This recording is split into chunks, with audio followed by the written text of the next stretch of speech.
नहीं जी रहे थे, बल्कि तुम अपने विचारों को जी रहे थे। तुम उन कहानियों को जी रहे थे जो तुम्हारे मन ने बनाई थी, और उन कहानियों में तुम इतने खो गए थे कि तुम्हें असली जीवन का अनुभव ही नहीं हो पा रहा था। और जैसे ही ये समझ आती है, एक दूरी बन जाती है, एक साक्षी भाव जाग जाता है, और तुम अपने विचारों को ऐसे देखने लगते हो जैसे कोई फिल्म देख रहा हो जिसमें सब कुछ चल रहा है, लेकिन तुम उससे जुड़े नहीं हो। इस साक्षी भाव में एक अद्भुत स्वतंत्रता है, क्योंकि अब तुम्हें अपने विचारों से लड़ने की जरूरत नहीं, अब तुम्हें उन्हें रोकने की जरूरत नहीं, अब तुम्हें उन्हें बदलने की जरूरत नहीं।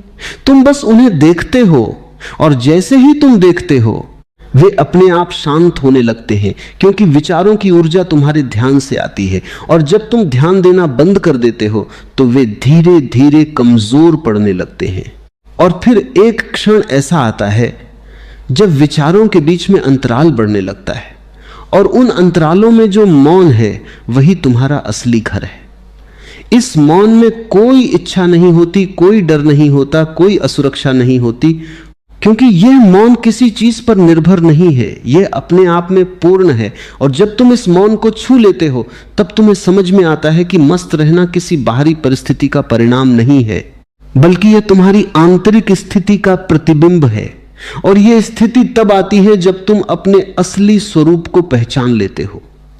तुम जितना खुद को पकड़ने की कोशिश करते हो उतना ही तुम खुद से दूर होते जाते हो, क्योंकि पकड़ हमेशा मन की क्रिया है और मन हमेशा बाहर की ओर दौड़ता है। लेकिन जब तुम छोड़ देते हो, जब तुम अपने आप को भी छोड़ देते हो, अपनी पहचान को, अपने विचारों को, अपनी धारणाओं को, तब अचानक एक खालीपन पैदा होता है।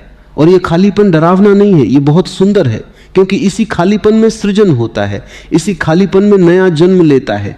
जीवन को अगर तुम गहराई से देखो तो वह हमेशा तुम्हें इसी खालीपन की ओर ले जा रहा है, क्योंकि वही तुम्हारी सच्चाई है, वही तुम्हारी स्वतंत्रता है। लेकिन तुम उससे डरते हो, क्योंकि तुम्हें लगता है कि अगर तुम खाली हो गए तो तुम खो जाओगे। लेकिन सच्चाई इसके ठीक उलट है। जब तुम खाली होते हो तभी तुम अपने आप को पाते हो, क्योंकि जो कुछ भी तुमने अब तक अपने बारे में सोचा था वह सब उधार था, वह सब समाज ने दिया था। और जब वह सब गिर जाता है तब जो बचता है वही तुम हो। और इस पहचान के बाद जीवन पहले जैसा नहीं रहता, वही काम, वही लोग, वही दिनचर्या। लेकिन सब कुछ बदल जाता है, क्योंकि अब तुम उसे एक अलग दृष्टि से देख रहे हो। अब तुम उसमें उलझ नहीं रहे, अब तुम उसे एक खेल की तरह जी रहे हो। और खेल में हार जीत का इतना महत्व नहीं होता, वहां अनुभव का महत्व होता है, वहां भागीदारी का महत्व होता है। और जब जीवन एक खेल बन जाता है तब उसमें एक सहज आनंद आ जाता है, एक मस्ती आ जाती है जो किसी कारण पर आधारित नहीं होती। धीरे धीरे तुम यह भी महसूस करोगे कि तुम्हें कुछ भी करने की जल्दी नहीं है, क्योंकि जहां जाना था तुम वही हो, जो बनना था तुम वही हो। और इस समझ के साथ एक गहरा संतोष आता है, एक ऐसी तृप्ति जो किसी उपलब्धि से नहीं मिल सकती, और यही तृप्ति तुम्हें भीतर से भर देती है। और जब तुम भीतर से भर जाते हो तब तुम्हें बाहर से कुछ लेने की जरूरत नहीं रहती, और यही असली स्वतंत्रता है। और तब बिना किसी प्रयास के, बिना किसी लक्ष्य के तुम मस्त रहने लगते हो, क्योंकि अब तुम्हारे पास खोने के लिए कुछ नहीं है, पाने के लिए कुछ नहीं है, बस जीने के लिए जीवन है। और ये जीवन अपने आप में इतना सुंदर है कि उसे किसी और चीज की जरूरत नहीं। और इसी सुंदरता में, इसी सहजता में सब कुछ अपने आप ठीक होता चला जाता है। और फिर एक ऐसा क्षण आता है जब तुम्हें यह भी महसूस होने लगता है कि जिसे तुम अब तक जीवन कहकर पकड़ने की कोशिश कर रहे थे वह कभी भी पकड़ में आने वाली चीज थी ही नहीं। वह तो एक सतत बहाव है, एक अनंत धारा है, जिसमें हर क्षण नया जन्म ले रहा है और हर क्षण पुराना मिट रहा है। और तुम उस धारा को रोककर स्थिर करना चाहते थे, उसे किसी रूप में बांधना चाहते थे ताकि तुम्हें सुरक्षा का भ्रम मिल सके। लेकिन जीवन को बांधने की हर कोशिश तुम्हें और ज्यादा असुरक्षित बना देती है, क्योंकि जो बंध जाता है वो मर जाता है, और जो जीवित है वो हमेशा गतिशील होता है। और जैसे ही यह समझ भीतर गहराई तक उतरती है तुम पकड़ना छोड़ देते हो, और उसी छोड़ने में पहली बार तुम्हें असली स्वतंत्रता का स्वाद मिलता है। अब तुम यह भी देखने लगते हो कि तुम्हारी सारी परेशानियां वास्तव में बाहर की घटनाओं से नहीं, बल्कि तुम्हारे भीतर की व्याख्याओं से पैदा होती थी। एक ही घटना दो लोगों के साथ घटती है, एक दुखी हो जाता है, दूसरा हंसकर निकल जाता है।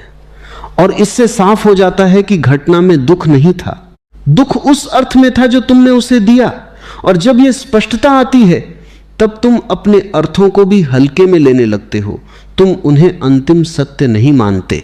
और जैसे ही यह गंभीरता टूटती है, तुम्हारे भीतर एक खेलपन जन्म लेता है, एक हल्कापन आता है, और यही हल्कापन मस्ती का बीज है।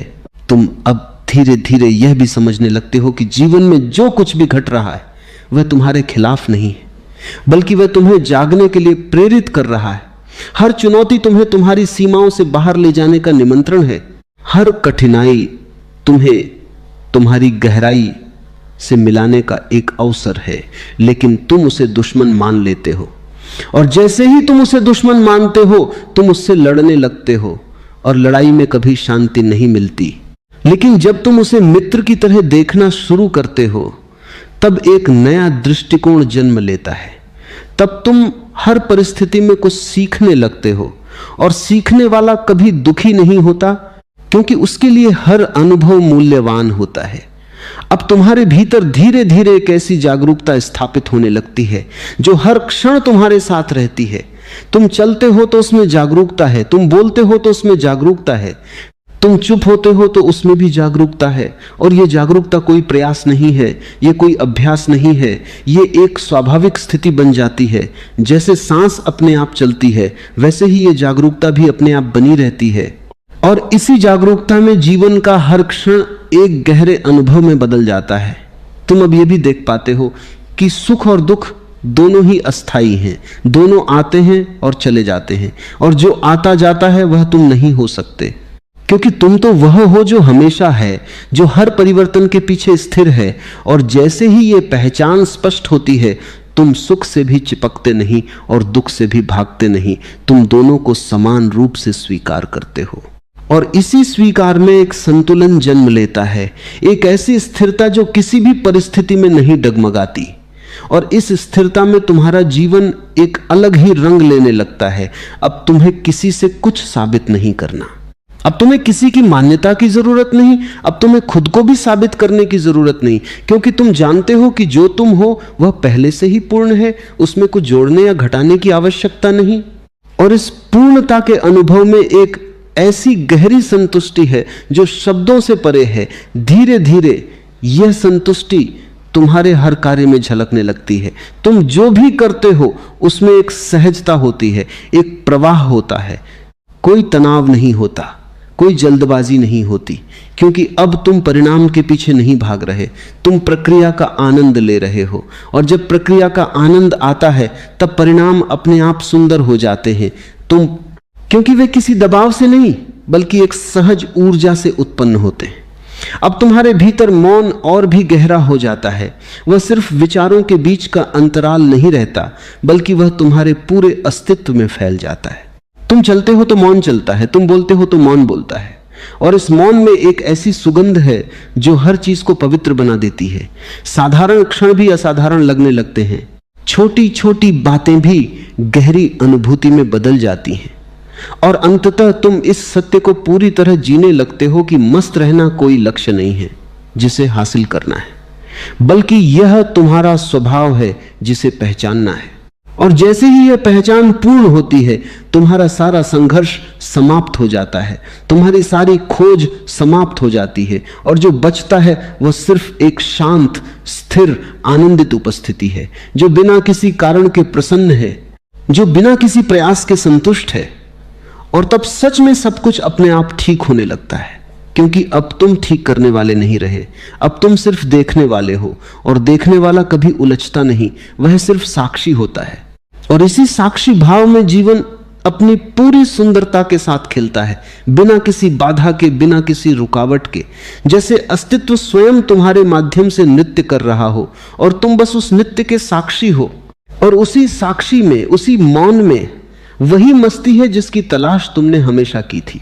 और फिर जब यह सब भी तुम्हारे भीतर शांत हो जाता है, जब समझ, अनुभव, शब्द, खोज सब धीरे धीरे एक गहरी खामोशी में विलीन होने लगते हैं, तब एक ऐसा द्वार खुलता है जिसे मन कभी समझ नहीं सकता, क्योंकि वहां समझने वाला भी नहीं बचता, वहां सिर्फ होना रह जाता है, एक शुद्ध उपस्थिति जिसमें न कोई पहचान है, न कोई नाम, न कोई रूप।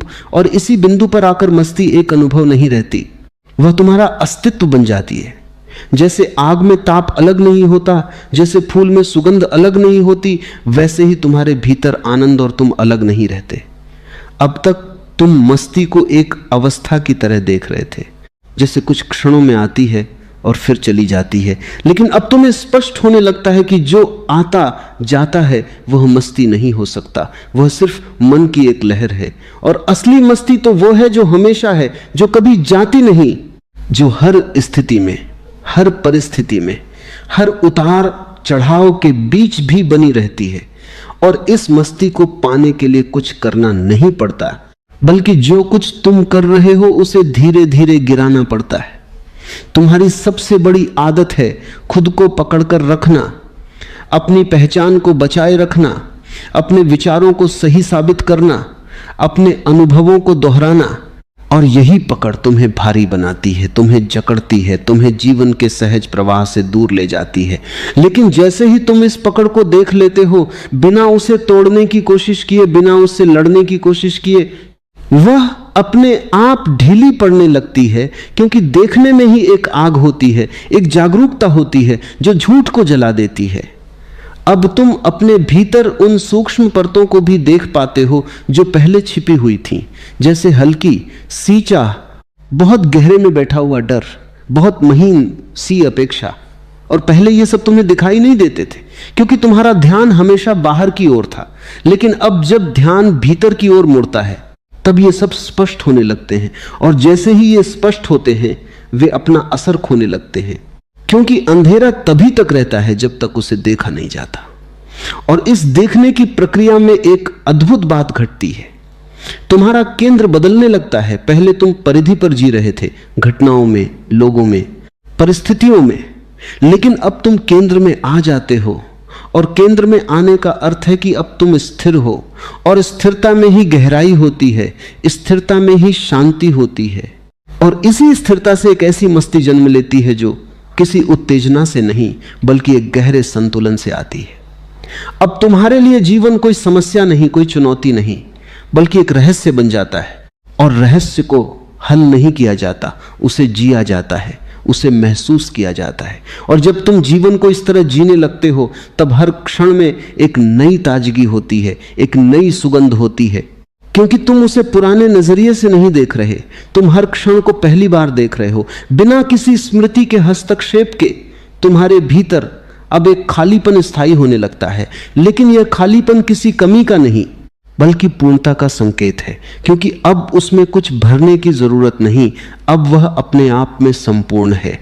और इसी खालीपन में एक गहरा आनंद है जो किसी कारण से उत्पन्न नहीं होता, बल्कि अपने आप बहता रहता है। जैसे किसी झरने से पानी बिना रुके बहता रहता है। अब तुम ये भी देख पाते हो कि तुम्हारा शरीर अपना काम कर रहा है, मन अपने विचार बना रहा है, भावनाएं उठ रही हैं और गिर रही हैं, लेकिन तुम इन सब के पार हो, तुम इन सब के साक्षी हो। और इस साक्षी में कोई प्रयास नहीं है। यह एक सहज स्थिति है जो तब प्रकट होती है जब तुम सब कुछ होने देते हो, जब तुम किसी भी चीज में हस्तक्षेप नहीं करते। और जैसे जैसे ये साक्षी गहरा होता जाता है, वैसे वैसे तुम्हारी व्यक्तिगतता घुलने लगती है। तुम्हें महसूस होने लगता है कि तुम अलग नहीं हो, तुम इस पूरे अस्तित्व का ही हिस्सा हो। और यह अनुभूति कोई विचार नहीं, बल्कि एक जीवंत अनुभव है जिसमें तुम और अस्तित्व एक हो जाते हो। और इस एकता में जो आनंद है, वही असली मस्ती है, वही असली मुक्ति है। अब तुम्हारे लिए ध्यान कोई क्रिया नहीं, कोई समय विशेष नहीं, बल्कि तुम्हारा हर क्षण ध्यान बन जाता है। हर सांस में ध्यान है, हर कदम में ध्यान है, हर दृष्टि में ध्यान है। और इस निरंतर ध्यान में जीवन एक गहरी प्रार्थना बन जाता है, जिसमें कोई शब्द नहीं होते, कोई मांग नहीं होती, बस एक मौन आभार होता है जो अपने आप उठता है। और अंत में जब ये सब पूरी तरह से स्थापित हो जाता है, तब तुम पाते हो कि जिसे तुम खोज रहे थे वह कभी खोया ही नहीं था, वह हमेशा तुम्हारे भीतर था, तुम्हारी हर सांस में, तुम्हारी हर धड़कन में। बस तुमने उसे कभी ध्यान से देखा नहीं। और अब जब तुम उसे देख लेते हो तो सब कुछ बदल जाता है। और फिर सच में बिना किसी प्रयास के, बिना किसी नियंत्रण के, बिना किसी संघर्ष के तुम मस्त हो जाते हो और उसी मस्ती में जीवन अपने आप ठीक होता चला जाता है, जैसे अस्तित्व स्वयं तुम्हें संभाल रहा हो, जैसे सब कुछ पहले से ही पूर्ण हो। और फिर उस बिंदु के पार जहां अनुभव भी सूक्ष्म होकर विलीन होने लगता है, एक ऐसी निःशब्द गहराई प्रकट होती है जिसे न पाया जा सकता है, न खोया जा सकता है, क्योंकि वहां पाने और खोने का खेल ही समाप्त हो चुका होता है। वहां कोई साधक नहीं रहता, कोई लक्ष्य नहीं रहता, कोई यात्रा नहीं रहती, सिर्फ एक अदृश्य असीम निरंतर उपस्थिति रह जाती है। और उसी उपस्थिति में एक ऐसी मस्ती धड़कती है जो अब भाव नहीं, अवस्था नहीं, बल्कि स्वयं अस्तित्व की नाड़ी बन जाती है। जैसे किसी अनंत आकाश में सब कुछ घटित हो रहा हो और फिर भी कुछ भी उसे छू नहीं पा रहा हो, वैसे ही अब तुम्हारे भीतर जीवन घटता है, लेकिन तुम्हें स्पर्श नहीं करता, तुम उसके साक्षी हो पर उससे अलग भी नहीं। एक गहरा विरोधाभास जो समझ में नहीं आता लेकिन अनुभव में पूरी तरह स्पष्ट हो जाता है।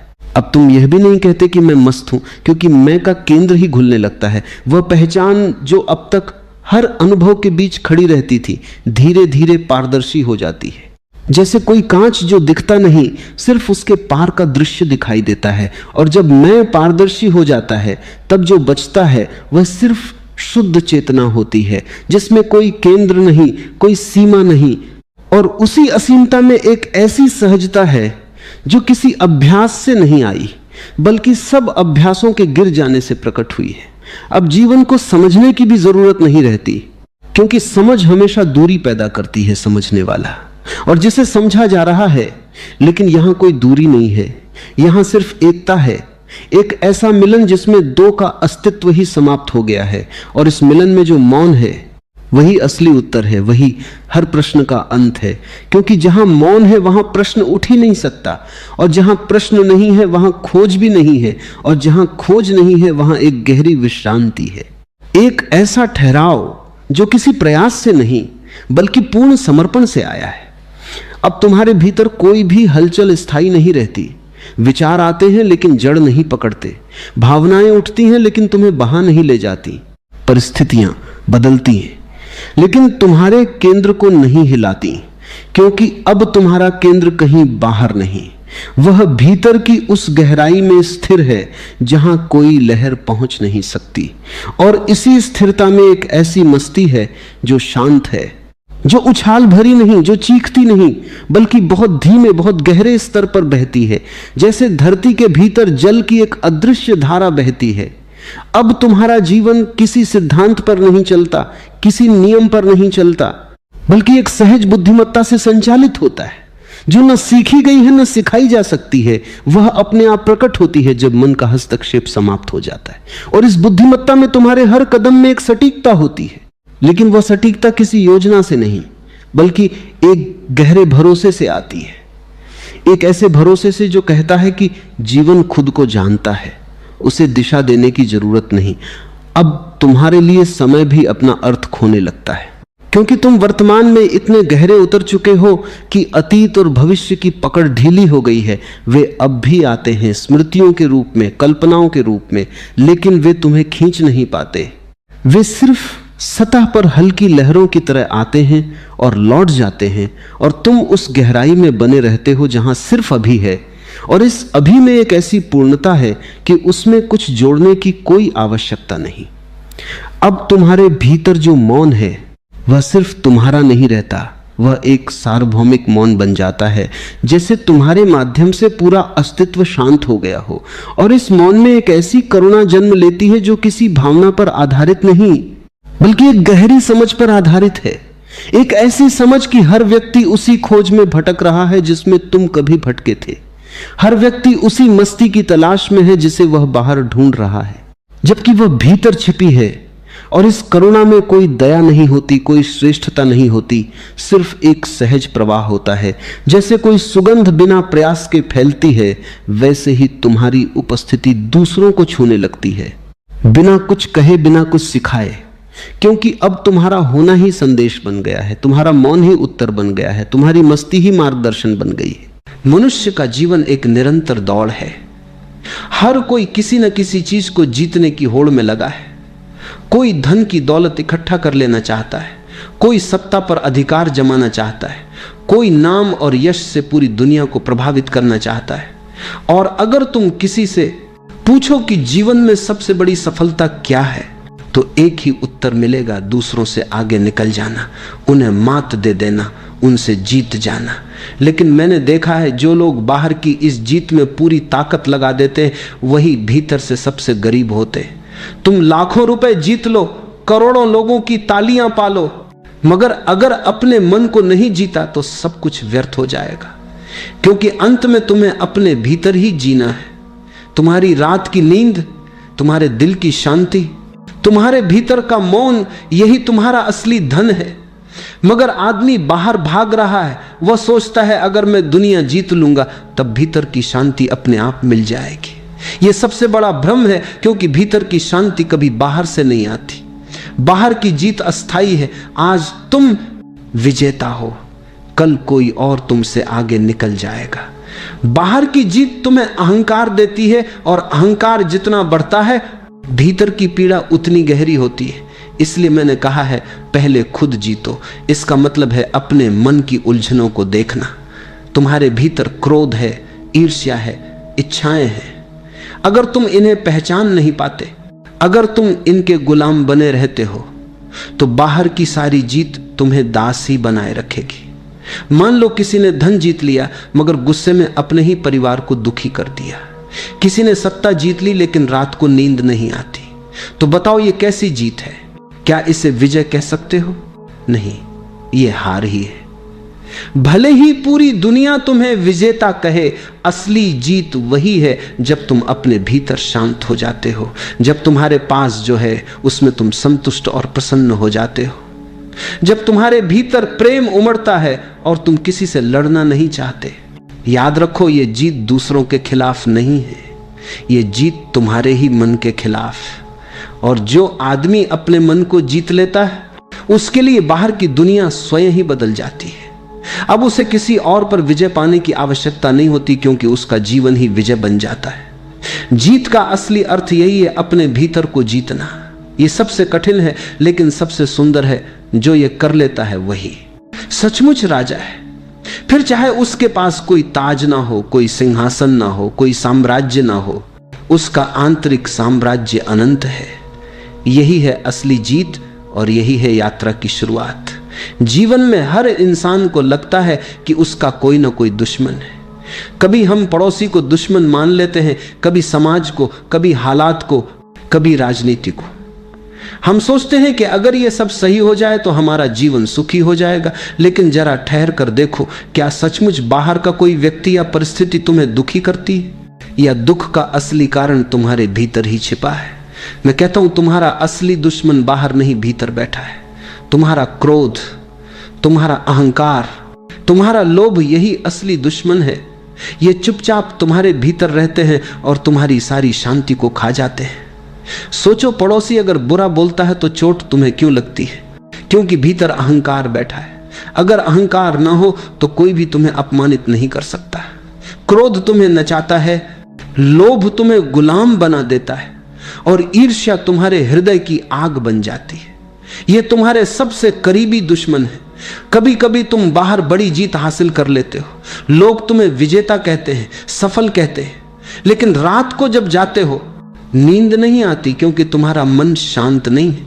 मन लगातार तुम्हें खाता है। अगली जीत कहां होगी, अगला पुरस्कार कहां से मिलेगा? ये बेचैनी ही बताती है कि असली पराजय भीतर है।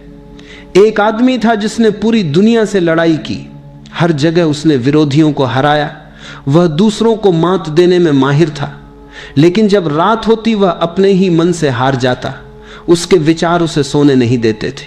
वह बिस्तर पर करवटें बदलता बेचैन रहता। बाहर की जीत के बावजूद भीतर वह हारा हुआ इंसान था। यही है असली पराजय। जब तक तुम अपने इन आंतरिक दुश्मनों को नहीं पहचानोगे तब तक तुम्हारी कोई भी जीत अधूरी रहेगी। ये दुश्मन तलवार से नहीं, समझ से जीते जाते हैं। अगर तुम क्रोध को समझ लो तो क्रोध धीरे धीरे गायब हो जाता है। अगर तुम लोभ को देख लो तो लोभ की पकड़ ढीली पड़ जाती है। अगर तुम अहंकार को पहचान लो तो अहंकार का भार गिर जाता है। मगर यह पहचान तभी संभव है जब तुम भीतर की ओर देखने का साहस करो। आदमी हमेशा बाहर देखता है, दूसरा कहां गलत है, लेकिन आत्मा की यात्रा तब शुरू होती है जब तुम पूछते हो मैं कहां गलत हूं, मेरे भीतर कौन सा दुश्मन बैठा है। और यह सवाल जितना गहरा होता जाता है उतना ही साफ हो जाता है कि असली दुश्मन कोई और नहीं बल्कि तुम्हारा अपना ही मन है। जो व्यक्ति इस सत्य को देख लेता है उसके लिए बाहर के सारे शत्रु गौण हो जाते हैं। वह दूसरों से लड़ना बंद कर देता है क्योंकि उसे असली युद्ध का पता चल जाता है और वह युद्ध भीतर है। इसलिए मैंने कहा बाहर मत देखो, भीतर देखो, वही असली युद्ध भूमि है और वही तुम्हें विजेता बना सकती है। इतिहास में एक नाम बड़ा प्रसिद्ध है, सिकंदर महान कहा जाता है। उसने लगभग पूरी दुनिया को जीत लिया। जहां जहां गया वहां के राजा उसके आगे झुकते चले गए। वह तलवार से जीता, सेना से जीता, रणनीति से झुक गए। इतना दुनिया ने उसे महान कहा, लेकिन कहानी यहीं खत्म नहीं होती। वह जीतते जीत जब मृत्यु के द्वार तक पहुंचा तब उसे एक गहरी सच्चाई का बोध हुआ। उसने अपने मंत्रियों से कहा जब मेरी मृत्यु हो जाए मेरे हाथ ताबूत से बाहर निकाल देना, ताकि लोग देखें जिसने पूरी दुनिया जीती वह भी खाली हाथ जा रहा है। यह घटना प्रतीक है, एक गहरी शिक्षा है। सिकंदर ने पूरी दुनिया जीत ली पर खुद को नहीं जीत सका। उसका जीवन असली मायनों में अधूरा रह गया। सोचो यह कैसी विडंबना है। एक आदमी बाहर से सबसे बड़ा विजेता कहलाया लेकिन भीतर से पराजित ही रहा।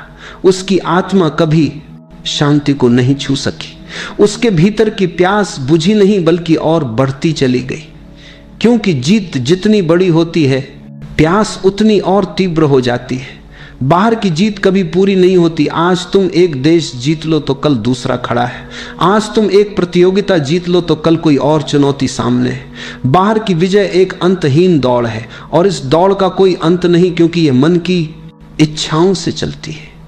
लेकिन भीतर की विजय अलग है। भीतर की जीत में कोई प्रतिस्पर्धा नहीं है। भीतर की जीत में ना हार है ना जीत, वहां केवल शांति है। जो व्यक्ति खुद को जीत लेता है उसके लिए यह जीवन ही एक उत्सव बन जाता है। सिकंदर की मृत्यु हमें यही सिखाती है। तुम चाहे कितनी भी दौलत कमा लो, कितनी भी प्रसिद्धि पालो, अंत में सब यही रह जाएगा। तुम खाली हाथ आए थे और खाली हाथ ही जाओगे। साथ में केवल तुम्हारा अनुभव जाएगा। क्या तुमने भीतर जीत पाई या नहीं? तुम्हें सिकंदर नहीं बनना है, क्योंकि सिकंदर बाहर तो जीता लेकिन भीतर हारा। तुम्हें अपने भीतर का विजेता बनना है। अगर तुम अपने क्रोध, अपने लोभ, अपने अहंकार पर विजय पालो तो तुम्हें और किसी जीत की जरूरत नहीं। वह विजय तुम्हें मुक्त कर देती है, और जब तुम भीतर से मुक्त हो जाते हो तभी तुम्हारा जीवन सचमुच महान होता है। महानता का अर्थ है गहरी शांति, मौन और प्रेम में जीना। ऐसी महानता सिकंदर को नहीं मिली, लेकिन यह महानता तुम्हारे लिए संभव है। इसलिए मैं कहता हूं दुनिया जीतने से पहले खुद को जीतो। वही असली जीत है, वही अमर विजय है। दुनिया की जीत और आत्मा की जीत ये दोनों बिल्कुल भिन्न है। दुनिया की जीत बाहर से होती है और आत्मा की जीत भीतर से।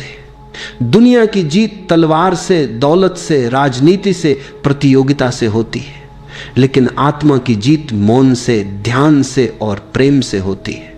बाहर की जीत हमेशा अस्थाई होती है। आज तुम विजेता हो, कल कोई और तुम्हें हरा देगा। आज तुम्हारा नाम अखबारों में है, कल कोई दूसरा सितारा चमक जाएगा।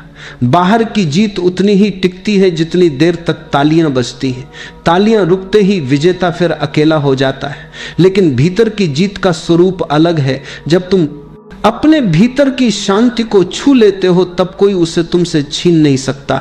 वह जीत स्थायी है, क्योंकि वह किसी तुलना पर आधारित नहीं है। वह दूसरों को हराने पर नहीं बल्कि खुद को समझने पर आधारित है। जो व्यक्ति खुद को जीत लेता है वह सहज ही प्रेमी बन जाता है। अब उसमें किसी से प्रतिस्पर्धा नहीं रहती।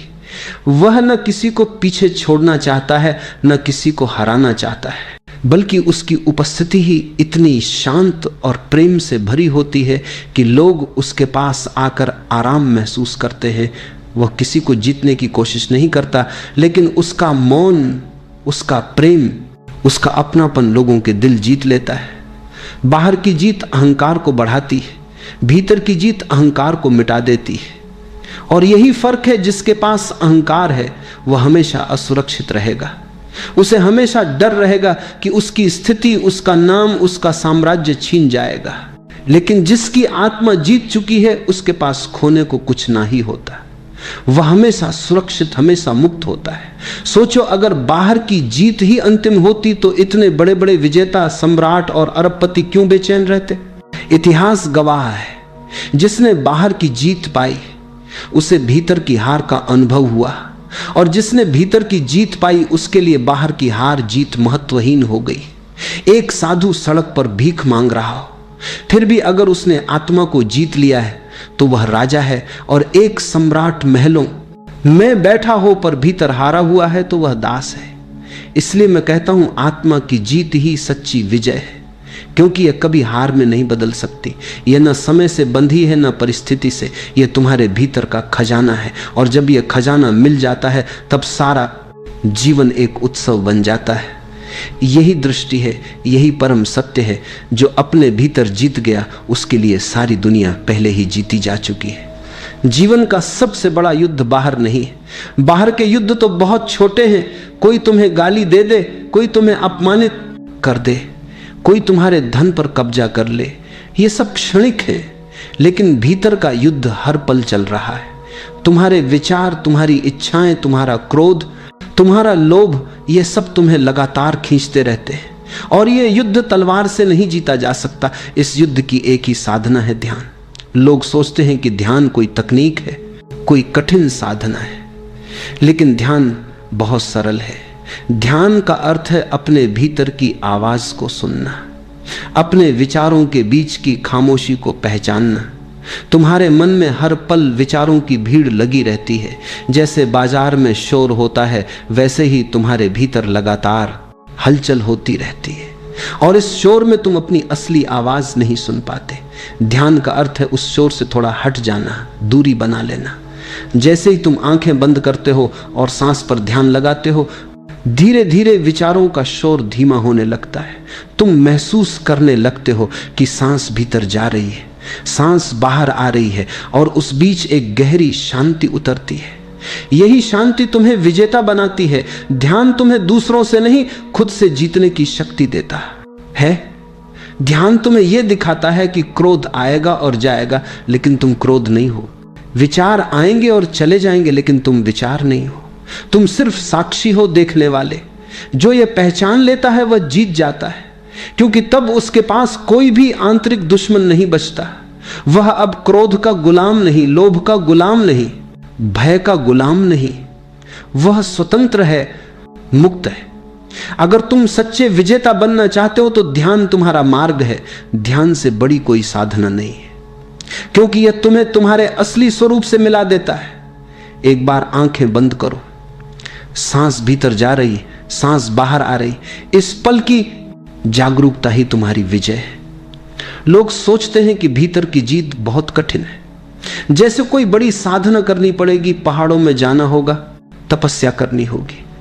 लेकिन सच यह है कि भीतर की जीत बहुत सहज है। यह किसी असंभव काम की तरह नहीं है। यह रोजमर्रा की जिंदगी के छोटे छोटे कदमों से शुरू होती है। जीवन का रहस्य यही है, छोटे कदम ही बड़े परिवर्तन लाते हैं। तुम्हें एकदम से परिपूर्ण नहीं होना है, तुम्हें बस हर दिन एक छोटी जीत हासिल करनी है। जैसे जब क्रोध आता है तो तुरंत प्रतिक्रिया मत दो, बस एक सांस लो, गहरी सांस, और तुम देखोगे कि गुस्सा आधा कम हो गया है। यह एक छोटा सा कदम है, लेकिन यही तुम्हें भीतर का विजेता बनाने की शुरुआत है। फिर लालच आता है, मन कहता है और चाहिए और चाहिए, लेकिन जरा रुक कर खुद से पूछो, क्या यह सचमुच जरूरी है?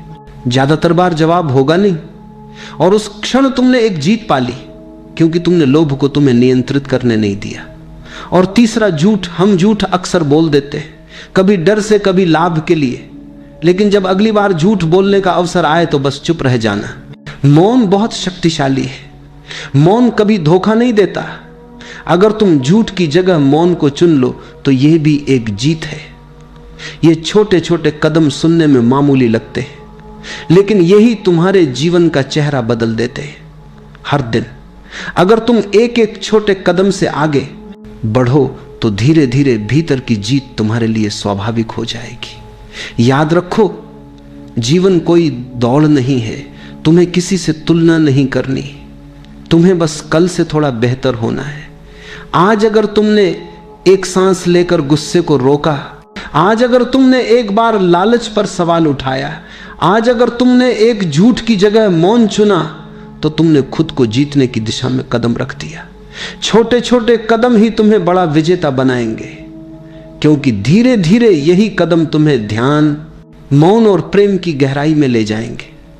भीतर की जीत कोई दूर का सपना नहीं है, यह तुम्हारे आज के छोटे छोटे निर्णयों से शुरू होती है। अक्सर लोग मुझसे पूछते हैं, हम बार बार निश्चय करते हैं कि अब गुस्सा नहीं करेंगे, अब लालच से बचेंगे, अब सच बोलेंगे, लेकिन बार बार मन हमें हरा देता है। क्या इसका मतलब है कि हम कभी नहीं जीत पाएंगे? यह सवाल बहुत स्वाभाविक है, क्योंकि हर इंसान अपने भीतर संघर्ष करता है। हर कोई सोचता है कि वह कल से नया होगा, कल से अच्छा होगा, लेकिन कल आता है और वही पुराना मन, वही आदतें, वही दुर्बलताएं सामने आ जाती हैं। फिर हम निराश हो जाते हैं। मैं तुमसे कहना चाहता हूं, हारना ही जीत की शुरुआत है। जब तुम बार बार हारते हो तो यह बुरा नहीं है, यह संकेत है कि तुम कोशिश कर रहे हो। अगर तुम प्रयास ही ना करते तो हार कहां से आती? हार यह बताती है कि तुम्हें जीत की चाह है, लेकिन याद रखो, इस हार को छिपाना मत। लोग अपनी हार को ढकने की कोशिश करते हैं। वे दिखाते हैं कि वे जीत रहे हैं, जबकि भीतर से टूटे हुए होते हैं। सच तो यह है कि जब तुम ईमानदारी से अपनी हार स्वीकार कर लेते हो, तभी असली परिवर्तन शुरू होता है। हार को स्वीकार करने का मतलब है अहंकार को छोड़ना। अहंकार हमेशा कहता है तुम विजेता हो, तुम गलत नहीं हो। लेकिन जब तुम कहते हो हां मैं हार गया, मेरा मन मुझ पर हावी हो गया, तब अहंकार का पहला दरवाजा टूट जाता है। और जैसे ही अहंकार ढीला पड़ता है, शांति धीरे धीरे भीतर उतरने लगती है, क्योंकि सच स्वीकार करने से मन हल्का हो जाता है। तुम खुद को दोष देना बंद कर देते हो, दूसरों से तुलना करना बंद कर देते हो, तब धीरे धीरे तुम देखोगे कि हार गायब हो रही है। असल में हार और जीत दोनों वहीं तक हैं जहां प्रतियोगिता है। जब तुम भीतर देखना शुरू करते हो तो समझ में आता है यह जीवन कोई दौड़ नहीं है। तुम्हें किसी को हराना नहीं है, तुम्हें किसी से आगे नहीं निकलना है। भीतर की यात्रा प्रतिस्पर्धा से परे है, वहां केवल जागरूकता है, केवल मौन है। और जहां प्रतियोगिता नहीं, वहां हार जीत भी नहीं। अगर तुम्हें लगता है कि तुम बार बार हार रहे हो तो घबराओ मत, उस हार को गले लगाओ, क्योंकि वही हार तुम्हें भीतर ले जाएगी। वही हार तुम्हें अहंकार से मुक्त करेगी, और जब अहंकार खत्म हो जाएगा तब तुम देखोगे कि असली विजेता तुम पहले से ही हो।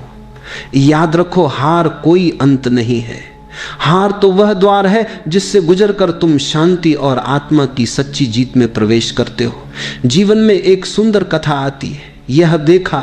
कथा है अंगुलीमाल की। अंगुलीमाल एक डाकू था। वह इतना क्रूर हो गया था कि जब भी किसी को मारता, उसकी उंगली काटकर अपनी माला में जोड़ लेता। सैकड़ों उंगलियों की माला उसने बना ली थी। उसका नाम ही पड़ गया अंगुलीमाल। उसका नाम सुनते ही कांप जाते थे। लेकिन देखो, चाहे कितना भी बड़ा पापी क्यों ना हो, भीतर कहीं ना कहीं एक बीज होता है परिवर्तन का। वह बीज दबा होता है पर मरता नहीं। एक दिन बुद्ध वहां से गुजर रहे थे। लोगों ने कहा, भगवान उस रास्ते पर मत जाइए, वहां अंगुलीमाल है, वह निर्दयी है, आपको भी मार देगा। बुद्ध मुस्कुराए और उसी मार्ग पर निकल पड़े। अंगुलीमाल ने दूर से देखा। उसने सोचा, आज एक सन्यासी आया है, इसे भी मार दूंगा। वह तलवार लेकर दौड़ा। लेकिन आश्चर्य, बुद्ध चल रहे थे धीरे धीरे शांति से। अंगुलीमाल दौड़ रहा था, फिर भी वह बुद्ध को पकड़ नहीं पा रहा था। थक कर उसने कहा, रुको। बुद्ध रुके और बोले, मैं तो रुका हुआ हूं, तुम रुको।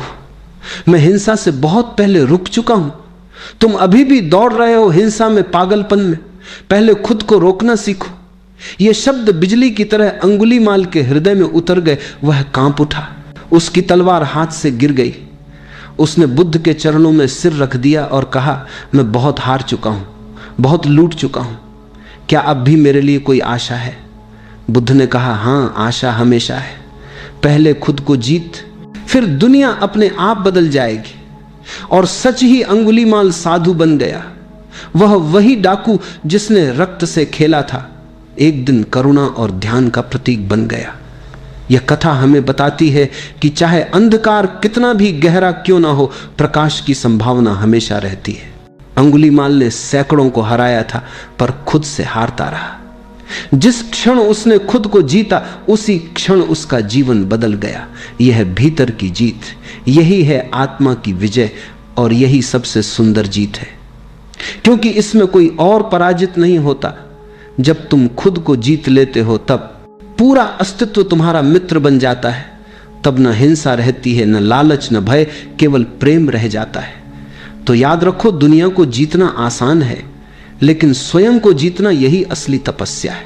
और जब यह हो जाए तो जीवन स्वयं ही करुणा और आनंद की धारा बन जाता है।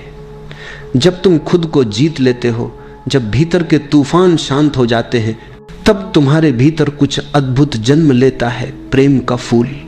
यह प्रेम किसी को जीतने की कोशिश नहीं करता। यह प्रेम किसी सौदे या शर्त पर आधारित नहीं होता। यह प्रेम केवल बहता है, जैसे झरना बहता है, जैसे फूल अपनी खुशबू बिखेरता है। तुमने ध्यान दिया होगा, साधारण जीवन में प्रेम अक्सर एक अपेक्षा बन जाता है। हम कहते हैं, मैं तुमसे प्रेम करता हूं, लेकिन बदले में तुम भी मुझे चाहो। यह प्रेम नहीं है, यह सौदा है।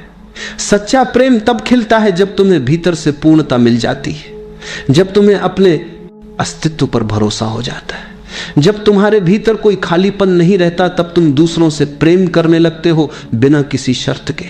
और यह केवल तब संभव है जब तुमने पहले स्वयं को जीता हो, क्योंकि अगर भीतर खालीपन है तो तुम प्रेम नहीं करोगे, तुम केवल पकड़ोगे। तुम्हारा प्रेम स्वामित्व में बदल जाएगा, ईर्ष्या में बदल जाएगा। लेकिन जब आत्मा से जुड़ाव हो जाता है, तब प्रेम स्वतंत्र होता है, खुला होता है। प्रेम ही सबसे बड़ी जीत है, क्योंकि इसमें कोई हारा हुआ नहीं होता। तुम किसी को हरा कर नहीं जीतते, तुम केवल दिलों को जोड़ते हो। और देखो, यह जीत कभी हार में नहीं बदलती। धन की जीत एक दिन छीन जाएगी, सत्ता की जीत एक दिन समाप्त हो जाएगी, लेकिन प्रेम की जीत अमर है। यह वही जीत है जो मृत्यु के पार भी तुम्हारे साथ जाती है। एक माँ अपने बच्चे से प्रेम करती है। क्या उसने बच्चे को जीत लिया? नहीं, उसने सिर्फ अपनाया है। और यही अपनापन प्रेम की असली पहचान है। जब तुम भीतर शांति में उतरते हो, जब आत्मा से जुड़ते हो, तो तुम्हारा प्रेम केवल किसी व्यक्ति तक सीमित नहीं रहता। तुम प्रेम केवल जीत लिया, पक्षियों से प्रेम करने लगते हो, हवाओं से प्रेम करने लगते हो। फिर प्रेम एक अवस्था बन जाता है, कोई संबंध नहीं। तुम प्रेम में जीने लगते हो। याद रखो, सत्ता का विजेता डर से जीता है, धन का विजेता लालच से जीता है, लेकिन आत्मा का विजेता प्रेम से जीता है। और प्रेम से मिली जीत कभी तुम्हें बोझिल नहीं करती, वह तुम्हें और हल्का और मुक्त करती है। जब आत्मा और प्रेम का मिलन होता है, तब जीवन पूजा बन जाता है। फिर हर क्षण ध्यान है, हर सांस गीत है। फिर तुम दूसरों को जीतने नहीं जाते, बल्कि उन्हें अपनाते हो। यही है अंतिम विजय, प्रेम की विजय। और सच कहूं, यही है आत्मा का उत्सव। पहले खुद को जीतना है, क्योंकि यदि भीतर की हार बाकी रही तो बाहर की जीत कितनी भी बड़ी हो अधूरी रहेगी। दुनिया का विजेता एक दिन सब कुछ खो देता है, लेकिन जो आत्मा का विजेता है वह कभी हारता नहीं। उसकी जीत मृत्यु के पार भी उसके साथ चलती है। यह जीत धन या सत्ता की नहीं होती, यह जीत मौन, प्रेम और शांति की होती है। याद रखो, जीत का असली स्वाद बाहरी शोर शराबे में नहीं है। वह स्वाद तुम्हें अपने भीतर मिलेगा, उस शांति में जो तुम्हारे भीतर गहराई से बसी है। वह शांति तुम्हारी प्रतीक्षा कर रही है, बस तुम उसे देखने को तैयार हो जाओ। अब मैं तुमसे कहता हूं, थोड़ी देर मौन हो जाओ, आंखें बंद करो। सांस भीतर जा रही है, सांस बाहर आ रही है। तुम कुछ मत करो, बस देखो, सांस का आना जाना देखो। विचार आ रहे हैं, जाने दो। ख्याल उठ रहे हैं, गुजरने दो। कुछ मत पकड़ो, कुछ मत दबाओ, बस मौन के साक्षी बनो। याद रखो, मौन कोई करने की चीज नहीं है, मौन पहले से ही यहां है। तुम्हारे भीतर गहराई में मौन हमेशा मौजूद है। तुम्हें बस उतनी हिम्मत करनी है कि थोड़ी देर अपने विचारों से हटकर उस मौन को देखो, और जब तुम उस मौन को पहचान लोगे तो समझ लेना यही है असली विजय। खुद को जीतना मतलब यही है तुम्हें अब विचारों से, इच्छाओं से, अहंकार से बंध कर नहीं जीना। तुम स्वतंत्र हो, तुम्हारा मन तुम्हारे ऊपर हावी नहीं है, तुम अपने मालिक हो। यही आत्मा की परम जीत है। यह जीवन छोटा है, समय फिसलता चला जाता है, लोग छोटी छोटी चीजों में उलझकर बड़े खजाने को खो देते हैं। तुम ऐसा मत करना। हर दिन कुछ क्षण मौन में बैठो, हर दिन अपने भीतर लौटो। धीरे धीरे तुम देखोगे तुम्हारे भीतर प्रेम का फूल खिला है, तुम्हारे चारों ओर शांति का वातावरण है, तुम्हारे स्पर्श से लोग बदल रहे हैं, क्योंकि तुमने खुद को बदल लिया है। पहले खुद को जीत लो, फिर दुनिया अपने आप जीत में बदल जाएगी।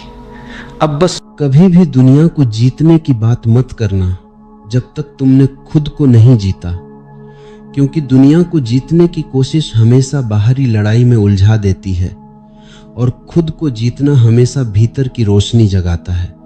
जो व्यक्ति खुद से हारता है वह बाहर लाख जीत जाए फिर भी अधूरा रहता है, और जो खुद पर विजय पा लेता है वह बिना कुछ हासिल किए भी पूर्ण हो जाता है। इस जीवन में सबसे बड़ी जीत यही है कि इंसान अपने मन पर अपनी दिशा बनाए, अपनी ऊर्जा पर अपना अधिकार पाए, अपने भीतर के अंधकार को पहचान कर उसे प्रकाश में बदल दे। जब तक यह नहीं होता तब तक कोई भी जीत पूरी नहीं होती। तुम देखो कि लोग हर समय दुनिया को बदलने में लगे रहते हैं। कोई समाज को बदलना चाहता है, कोई परिवार को, कोई रिश्तों को, कोई हालात को, पर वे खुद को बदलने के बारे में सोचते ही नहीं। वे सोचते हैं कि अगर दुनिया बदल गई तो उनका जीवन सुगम हो जाएगा, लेकिन सच्चाई यह है कि दुनिया वही रहती है जो तुम भीतर हो। अगर तुम भीतर से बेचैन हो तो बाहर का शांत वातावरण भी तुम्हें परेशान कर देगा। अगर तुम भीतर से स्थिर हो तो बाहर का तूफान भी तुम्हें हिला नहीं पाएगा। इसलिए पहला कदम हमेशा खुद को जीतने का है। खुद को जीतने का मतलब यह नहीं कि तुम खुद से लड़ो, इसका अर्थ है खुद को समझो, अपने मन को देखो, अपने विचारों को जानो। जो भावना भीतर उठ रही है उसे पहचानो। मन को दबाओ मत, क्योंकि दबाया हुआ मन किसी दिन फटता है और तब नुकसान ज्यादा होता है। मन को समझना ही तुम्हारी पहली जीत है। जब तुम मन को समझ लेते हो तो मन तुम पर हावी नहीं होता, तुम उसके मालिक बन जाते हो। मालिक बनना ही जीत है, दास बन जाना ही हार है। अक्सर लोग सोचते हैं कि जीत का मतलब दूसरों को हराना है, लेकिन जीत तो वह है जिसमें तुम अपने डर को हराओ, अपने गुस्से को हराओ, अपने भ्रम को हराओ, अपनी कमजोरियों को हराओ। दूसरों को हराना बहुत आसान है, लेकिन खुद पर विजय पाना सबसे कठिन है और वही सबसे सुंदर है। क्योंकि जब तुम अपने मन की उलझनों को सुलझा लेते हो तब तुम वैसे बन जाते हो जैसे शांत झील, और उस झील में दुनिया अपना प्रतिबिंब देखती है और चकित होती है कि यह व्यक्ति इतना शांत कैसे है। खुद को जीतने के लिए पहले यह समझना जरूरी है कि तुम्हारे भीतर कौन कौन सी परतें हैं। एक परत है तुम्हारी इच्छाओं की, जो हर समय कुछ न कुछ मांगती रहती है। एक परत है तुम्हारे डर की, जो हर कदम पर तुम्हें पीछे खींचती है। एक परत है अपेक्षाओं की, जो दूसरों से बहुत उम्मीदें लगा लेती है। एक परत है तुम्हारी आदतों की, जो तुम्हें बार बार पुराने रास्तों पर चलाती रहती है। और एक परत है तुम्हारे असली अस्तित्व की, जो बिल्कुल शांत, निर्मल, पूर्ण और अडोल है। जब तुम इन परतों को पहचान लेते हो तब तुम्हारा आत्मबोध शुरू होता है, और यही आत्मबोध खुद पर पहली जीत है। हर व्यक्ति के जीवन में एक समय आता है जब वह दूसरों को बदलते बदलते थक जाता है, और तब वह समझता है कि समस्या दूसरों में नहीं थी, समस्या उसकी अपनी समझ में थी, समस्या उसकी उम्मीदों में थी, समस्या उसकी अधूरी चेतना में थी। जैसे ही यह बोध आता है कि बदलाव की शुरुआत खुद से करनी है, वैसे ही जीत की शुरुआत हो जाती है।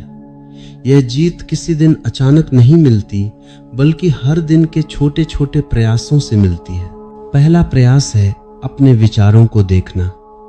तुम बैठो और शांति से अपने विचारों को आने दो। उन्हें रोकने की कोशिश मत करना, बस देखो। जैसे बादल आसमान में आते हैं और चले जाते हैं, वैसे विचार आते हैं और चले जाते हैं। तुम केवल देखने वाले बनो। जो व्यक्ति देखने वाला बन जाता है वह विचारों के खेल में फंसता नहीं। देखने वाली दृष्टि मन पर पहला नियंत्रण देती है और यह नियंत्रण जीत की ओर पहला कदम है। दूसरा प्रयास है अपने अहंकार को पहचानना। अहंकार हमेशा यही कहता है कि दुनिया गलत है, मैं सही हूं। यही अहंकार तुम्हारी ऊर्जा को नष्ट करता है। यही अहंकार तुम्हें लोगों से दूर करता है। जब तुम अहंकार की आवाज को पहचान लेते हो, तब तुम उस आवाज से अलग खड़े हो जाते हो, और जो अलग खड़ा हो गया वह जीत के बहुत करीब पहुंच गया। तीसरा कदम है अपने डर को देखना। डर हमेशा तुम्हें कमजोर बनाता है। डर कहता है कि यदि तुम अकेले चले तो क्या होगा। डर कहता है कि अगर तुमने अलग सोचा तो लोग क्या कहेंगे। डर कहता है कि अगर तुम असफल हो गए तो तुम्हारा क्या होगा। जीवन में जितनी बीड़ियां हैं वे सब डर की ही देन हैं, और जितनी आजादियां हैं वे सब साहस की देन हैं। जब तुम अपने डर को देख लेते हो तो तुम उसे पार कर सकते हो, और डर को पार करना अपने आप में बहुत बड़ी जीत है। चौथा कदम है अपनी इच्छाओं को समझना। इच्छाएं कभी पूरी नहीं होती, क्योंकि उनकी संख्या अनंत है। एक इच्छा पूरी होती है तो दूसरी उठती है, दूसरी पूरी होती है तो तीसरी उठती है। इच्छाओं की दुनिया में जीत संभव नहीं, क्योंकि इच्छाएं कभी खत्म नहीं होती। इसलिए अपनी इच्छाओं को पहचानो, समझो, पर उनसे अपनी पहचान मत जोड़ो। जब तुम अपनी इच्छाओं से अलग हो जाते हो तब तुम उन पर हावी हो जाते हो, और वही जीत है। पांचवा कदम है अपने भीतर की शांति को महसूस करना। तुम्हारे भीतर एक असीम शांति मौजूद है, लेकिन वह शांति तुम्हें तभी दिखाई देती है जब तुम्हारा मन शांत होता है। जब तुमने विचारों को देखा, अहंकार को पहचाना, डर को समझा, इच्छाओं पर प्रकाश डाला, तब भीतर एक खालीपन बनता है, और उसी खालीपन में शांति उतरती है। यही शांति तुम्हारी वास्तविक शक्ति है।